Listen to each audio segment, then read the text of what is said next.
Pakistan campaign of Asian champions trophy. Pakistan team ने बहुत अच्छा खेला था, कोई एक्सपेक्ट नहीं कर रहा था, स्पेशली जो भारत से मुकाबला हुआ था उसके बाद सबको लग रहा था कि इजीली हम फाइनल के लिए क्वालिफाई कर जाएंगे, क्योंकि हमारा सेमीफाइनल भी चाइना से पड़ा था जिसको ग्रुप मैच में ऑलरेडी हम 5-1 से शिकस्त दे चुके थे। लेकिन यहां मेजबान चाइना ने बदला ले लिया ग्रुप मैच का और सेमीफाइनल में पाकिस्तान को बाहर कर दिया इवेंट से। I'll be very honest, I'm disappointed ये जो मेल्टडाउन हुआ पाकिस्तान हॉकी टीम का।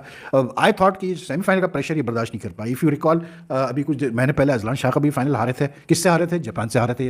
अ team which we should have beaten in the final. वहां भी हम पेनल्टी शूटआउट पे हारे थे। मुझे मुर्गी की तरह पिंजरे में बंद किया हुआ चाइना जैसी टीम ने, जिसे हॉकी की दुनिया में कोई जानता नहीं है, वो टीम पाकिस्तान को लीड कर रही थी। और अभी जो अहमद ने बराबर भी किया उस पर भी बड़ा उन्होंने शोर मचाया।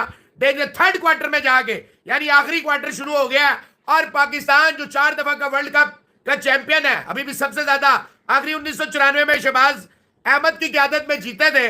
उसके बाद उस टीम को जो 2 दफा वर्ल्ड कप 2 दफा ओलंपिक्स के लिए क्वालिफाई नहीं कर सकी, उनका ये हाल कर दिया चाइना जैसी टीम ने। असल में हॉकी की देखिए, कल हमने जिसको कहते हैं पाकिस्तान हारा था, बल्कि कल हारा था, परसों हारा, जब भी हारा था हमने क्रिटिसाइज नहीं किया था। हमने कहा था कि नहीं, हमने अच्छी जिसको कहते हैं ना गेम खेली, तो हम जिसको कहते हैं ना अच्छी परफॉर्मेंस करके दिखा रहे, हमने अच्छी गेम खेली है। लेकिन इसी के साथ साथ जब आज हम लोग खेलने गए, सेमीफाइनल खेले, तो उम्मीद थी कि हम सेमीफाइनल जीत के दोबारा से इंडिया के साथ फाइनल खेलेंगे। तो हुआ क्या हुआ, रिजल्ट आपके सामने आ गया कि इंडिया ने तो साउथ कोरिया को हरा दिया, बड़े वन साइड तरीके से हरा के वो तो पहुंच गए, फाइनल के अंदर पहुंच गए। लेकिन जो पाकिस्तान की टीम थी वो चाइना के हाथों पहले तो कंपटीशन बड़ा अच्छा चला, फाइट बड़ी अच्छी की, लेवल पे रह रहा था, लेकिन पेनल्टीज के अंदर आके पाकिस्तान भी चाइना के हाथों हार गया। और वो जो सपना था ना कि क्रिकेट नहीं सही तो हॉकी के अंदर चैंपियंस जिसको कहते हैं ना ट्रॉफी जीत जाएंगे, वो फिर से टूट गया। और इंडिया की टीम का मुकाबला है चाइना के साथ। तो 2 एशियन, इंडिया और चाइना, 2 सुपर पावर एशिया की आपस में लड़ेंगे, बहुत बड़ा फाइनल होगा। लेकिन अनफॉर्चुनेटली हम बाहर हो गए। लेकिन फिर भी पहले बहुत दफ़ा बात की और कि पाकिस्तान और भारत के दरमियान फाइनल का हम सबको इंतजार था। समी भाई को दोबारा खुशामदीद कहते हैं। समी भाई, आपसे परसों ये बात हुई थी कि ना सिर्फ हम आज शो करेंगे, बल्कि अगर पाकिस्तान जीत जाता है तो इंशाल्लाह हम एक और शो करेंगे पाकिस्तान इंडिया फाइनल पे। वसीम फिरोज साहब से मेरी ये बात हुई थी, लेकिन सारे हमारे ख्वाब धरे के धरे रह गए। और वेरी डिसअपॉइंटिंग रिजल्ट, कंसिडरिंग कि अभी आप जब फाइनल हार के भी आए तो वज़ीर-ए-आज़म साहब ने भी आपको मदऊ किया, आपकी हौसला अफजाई की, कैश रिवॉर्ड भी मिले। अर्शद नदीम की परफॉर्मेंस के बाद वैसे इस वक्त बड़ा अच्छा माहौल बना हुआ है। बहुत ही मायूसी इस बात पर हो रही है कि चीन को 5-1 से आपने शिकस्त दी थी। सर फिर क्या होता है कि नॉकआउट मैच में पहले तो हम पोटेंशियल पे नहीं खेल पाते और फिर मैं दोबारा आपसे उसी मौजू पर आऊँगा, पेनल्टी शूट आउट, 4 गोल हम ना कर सकें। लिटरली लग रहा है जैसे हम बिल्कुल इल प्लान्ड होते हैं। हमने इस बड़े मैच के लिए जो बड़ा मौका था पेनल्टी शूट की तैयारी शायद करते नहीं है या घबराहट का शिकार हो जाते हैं। सर ऐसा लगता है ऐसे नॉकआउट मैच जब खेलने जाते हैं ना, ये कोई अल्ट्रा डिफेंसिव हो जाते हैं ये बच्चे। आज भी मतलब they didn't play the way they played in the pool match में तो इन्होंने भगा के रखा हुआ था चाइना को, खास करके आखिरी 2 क्वार्टर्स में। लेकिन आज तो मतलब like they were more what you call it, ऐसा लग रहा था जैसे इस चक्रों में थे कि यार गोल ना हो, चाइना गोल ना करते हमारे ऊपर। अब भाई ऐसे तो नहीं आप जीतोगे मैच यार, you have to be aggressive, you have to be proactive. तो थोड़ा सा in that sense it was very disappointing to see the way Pakistan played today. But I have a lot of hope from these bunch of players यार। अच्छे लड़के हैं इसमें, कुछ आज भी अर्शद नदीम ने गोल किया, इसमें 2-3 अच्छे लड़के हैं वाकई। मतलब दे हैव, आपको नजर आता है कि वो पाए के है। मतलब जिस तरह से मैंने गोल्स होते देखे हैं इस टूर्नामेंट में फ्रॉम पाकिस्तान, जो ये डिफ्लेक्शंस हुई हैं, जो मतलब कैसे बोलते हैं पेनल्टी कॉर्नर्स पे इनडायरेक्ट गोल्स हुए हैं, है भाई जान है इस टीम के अंदर। और अगर इस पर थोड़ा सा काम किया जाए, ये जो इनके ऊपर साइकोलॉजिकल एक प्रेशर पड़ा हुआ है ना कि मतलब नॉकआउट मैच में नहीं जीत पा रहे हैं, ये प्रेशर हटाना पड़ेगा। It's not a coincidence that you lose the Azlan Shah cup final on penalty shootout to Japan, then you lose the semifinal today on penalty shootout to China. That means that you under psychological pressure. बाकी India was expected to win, they won, and मतलब they are the defending champions, तो most वाली वो अपना title retain ही करेंगे इस tournament में। सीधी सी बात है, India is the strongest team यार, इसमें कोई दो राय नहीं है।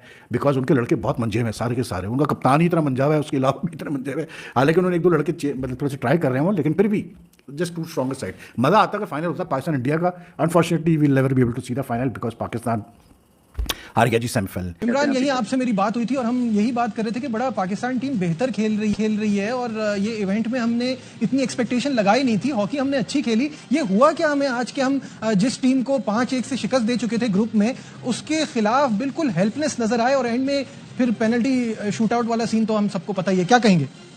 देखिए, पहली बात तो ये है कि अगेंस्ट इंडिया के मैच से मैं आता हूँ। अगेंस्ट इंडिया के मैच में इंडिया ने अपनी पूरी स्ट्रेंथ के साथ गेम नहीं खेली, क्योंकि वो जा रहे थे अपनी तरफ से सेमीफाइनल के लिए। उनको लगता था कि पाकिस्तान के साथ ही हमारा फाइनल आएगा, तो हम अपनी स्ट्रेंथ को शो करेंगे तो हमें जो है वो किसी किस्म का प्रॉब्लम हो सकता है। और इसी तरह पाकिस्तान हर गेम को फुल स्ट्रेंथ के साथ खेलने के लिए जा रहा था, जबकि हम क्वालिफाई कर चुके हुए थे। हमें पूरी चीजों को अपने पास संभाल के रखना चाहिए था। मैं ये समझता हूँ कि सेकंड शूट आउट हम हारे हैं, सेकंड मैच जो शूट आउट पे हम हारे हैं, मेरे ख्याल से हमने उस गलती से नहीं सीखा, क्योंकि हम अजलान शाह के अंदर भी शूट आउट के ऊपर हारे और आज भी हम शूट आउट के ऊपर हारे, तो मेरे ख्याल से हम लोगों की सेलिब्रेशन जो है ना वो बहुत जल्दी आ जाती है पूल मैचेस के अंदर कि जी हमारे कॉलर्स जो है वो पूल मैचेस के अंदर बहुत जैसे कहते हैं कि ऊपर चले जाते हैं या ओवर कॉन्फिडेंट हो जाते हैं। जब तक आपका टूर्नामेंट खत्म नहीं होता, जब तक आप उस ट्रॉफी को हासिल नहीं कर लेते, तब तक आपको ये एक्सपेक्ट नहीं करना चाहिए कि जी हम सेमीफाइनल चाइना के साथ खेल रहे हैं तो चाइना को हम इजीली बीट कर लेंगे। चाइना को इजी टीम नहीं थी। अगर आप चाइना का निकाल के देखें, सवाए पाकिस्तान के अलावा चाइना को किसी ने गोल स्कोर इतने नहीं किए, और वही अलार्मिंग साइन था पाकिस्तान के लिए कि अगर वो 3-0 इंडिया से हारे हैं और जो उन्होंने जापान को 2-0 हरा के अपने सेमीफाइनल के लिए क्वालिफाई कराया है, तो ये कोई इजी टास्क नहीं था, जो कि इजी टास्क समझ के वो ग्राउंड के अंदर ही आए थे। आज प्लेयर्स की बॉडी लैंग्वेज ये बता रही थी कि शायद हम सेमीफाइनल जीत चुके हुए हैं और हम फाइनल की प्रिपरेशन कर रहे हैं। ऐसा नहीं होता। जब आप सेमीफाइनल खेलते हैं या फाइनल खेलते हैं, पूल मैचेस एक अलग सिनेरियो क्रिएट करते हैं, लेकिन जब आप आते हैं सेमीफाइनल फाइनल में, वो टीमों का एक अलग मोराल होता है और एक अलग टेम्परामेंट होता है। लेकिन अब इमरान, हम चाइना के लिए भी ये वाली बातें करेंगे, चले हिंदुस्तान के लिए करते हैं तो वो फार सुपीरियर टीम है। चाइना से खेलने के लिए भी हम ये सोचेंगे कि वो किसी और मुराल के साथ आए थे और हम किसी और मुराल के साथ गए। बात यह है कि पाकिस्तान की हॉकी को हम एक तवील अरसे से देख रहे हैं, अगर 1 स्टेप अहेड है तो 2 स्टेप बैक भी जा रही है बार बार। तो ये कैसे ठीक होगा ये मामला? देखिए, मैं बार बार यही बात कर रहा हूँ कि हमें सोचना पड़ेगा, हमें देखना पड़ेगा इन चीजों को। अभी तो हम क्वालिफायर राउंड में नहीं आए। आप ये देखें कि इन्हीं टीमों ने एशिया में क्वालिफायर राउंड में आना है, एशियन गेम्स में इन्हीं टीमों ने आना है, वर्ल्ड कप क्वालिफायर राउंड का एशिया कप आपने खेलना है तो इन्हीं टीमों ने आना है। तो ये आपके लिए एक अलार्मिंग साइन है। जापान इसमें रीबिल्ड कर रहा है अपनी टीम। जापान नो वेयर था, लेकिन जब एशियन गेम्स में आएगा या एशिया कप में आएगा, वो आपको डिफरेंट नजर आएगा। इंडिया के प्लेयर्स भी बीच में स्विच ऑन है, यंग प्लेयर्स हैं। हमारी वही स्ट्रेंथ है। 2018 में जो प्लेयर्स आए थे उन्हीं स्ट्रेंथ के साथ हम आज 2024 में भी खेल रहे हैं। अगर आप पुराने प्लेयर्स उठा के देखें तो ये players young and junior combination नहीं है। इसमें गजम्फर हो गया, मोइन शकील हो गया और पुराने प्लेयर्स जो हैं वो 2018 से टीम के साथ चल रहे हैं। तो हमें अब ये सोचना पड़ेगा कि हमने अपने कॉम्बिनेशन को रीबिल्ड किस तरह करना है। ये आपको एक चाइना ने अलार्मिंग साइन दे दिया कि इट मींस कि आप एशिया में चाइना के साथ भी जीतना आपके लिए मुश्किल हो जाएगा आने वाले फैसला कुन इवेंट्स के अंदर। तो आपको इसके अंदर सोचना पड़ेगा और साथ आपको पहले ये ज्यूम ना करें कि जी हम सेमीफाइनल में पहुंच गए तो हम सेलिब्रेट कर रहे हैं। ये एशियन चैंपियंस ट्रॉफी पाकिस्तान 3 दफा जीत चुका हुआ है।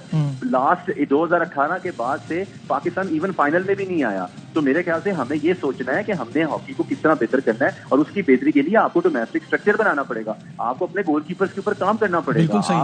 आपने क्या टीम बनाई है, आपको ये समझ नहीं आ रही कि शूट आउट कितना इंपॉर्टेंट है। और आप चाइना गोलकीपर की उसके ऊपर आप वर्किंग देख लें कि उन्होंने क्या वर्किंग की हुई थी और आपके गोलकीपर्स की क्या वर्किंग थी, कि आपके लिए अलार्मिंग साइन है कि आपको अपने गोलकीपर्स एरिया को बेहतर करें। नहीं करेंगे तो इंटरनेशनल हॉकी में आप सर्वाइव ही नहीं करेंगे। बाद में जब पेनल्टीज हुई तो पाकिस्तान का एक खिलाड़ी भी जो है पेनल्टी के ऊपर जो है वो गोल नहीं कर सका, जिसकी बात दूसरी टीम जो है फतह करार पाई। लेकिन इंडिया ने बड़ा कमाल किस्म का जो है वो कोरिया के अगेंस्ट अपना मैच खेला। पूरे मैच के अंदर पोजीशन भी उन्होंने अपने पास रखा, डोमिनेट भी पूरा उन्होंने किया। 4 गोल उन्होंने किए। कोरिया ने 1 गोल किया, पेनल्टी कॉर्नर के ऊपर जो कोरिया ने गोल किया था। इंडिया की तरफ से भी आखिरी गोल जो पेनल्टी कॉर्नर पे किया गया। लेकिन इंपॉर्टेंट बात ये थी कि बॉल ज्यादा से ज्यादा इंडिया के खेमे में रही, इंडिया के पास रही। इंडिया कभी एक तरफ से पास करता था, कभी दूसरे एंड से पास करता था, और कोरिया के जो प्लेयर्स हैं वो बस भागते दौड़ते ही रहे और 4-1 से हरा के वो घर भेज दिया। क्या वजह है कि इतना वाज़ेह डिफरेंस आ जाता है जब भी इंडिया को हॉकी की बात आती है, किसी बड़े स्पोर्ट्स की बात आती है, इंडिया में एक कदम आगे क्यों दिखता है? देखिए, बड़ा अनफॉर्चुनेट है कि पाकिस्तान की अगर हम बात करते हैं खेलों की, तो हमारे पास बहुत टाइम गुजर गया और यही वजह है कि अब यहाँ पे फैंस का इंटरेस्ट भी बड़ा गिरता जा रहा है और कम होता जा रहा है। हम ये बताते हैं आके भाई आज हॉकी भी हम हार गए, वुमेन्स की क्रिकेट भी हार गए, आज मेंस टीम भी हार गई, फलां भी हार गए, फलां भी हार गए। यानी कि एक दिन में अब एक हार तो होती नहीं। अगर 4 जगह आपके मुकाबले होते हैं तो आप ये समझ लो कि 4 में से 4 हारी तो पक्की है। आज अभी देख लो, अभी हम आपके साथ जुड़े थे, वो साउंड प्रॉब्लम है, दोबारा जुड़े हैं। वुमेन्स टीम भी 10-15 मिनट पहले हार गई साउथ अफ्रीका से अपने घर पे। रवायत बरकरार है। ऐसे हो रहा था कि उनको पता ही नहीं कि भाई बोर्ड के ऊपर रन्स कितने लगे हुए हैं। आखिरी 2 इतना अच्छा खेलती रही हैं, लेकिन बात हुई है कि जो अपने लिए खेलने वाला वही सीन है। ओ भाई तुम थोड़ा सा पहले तेज खेल लेती। आखिरी 12 बॉलों पे 44 रह गया था, वो कहां बनता? मैच आ रहे हैं जी, बाइंड में क्या मारना, मारो पहले यार, तुम किस लिए क्रीज पे खड़े हो? 5 ओवर पहले अटैक करते थे। बॉलों पे 30 रन, 20 बॉलों पे 25-30 रन, ये क्या रन है भाई? आखिरी जो 2 ओवर्स थे उनमें इन्होंने को 30 रन मारा, 30 से कुछ ऊपर ही मारा, फिर फायदा क्या? लेकिन जो उससे पहले वाला ओवर था 18वां ओवर, सारा जाएगा, उसमें 6 सिंगल, फायदा क्या? मतलब आपका कोई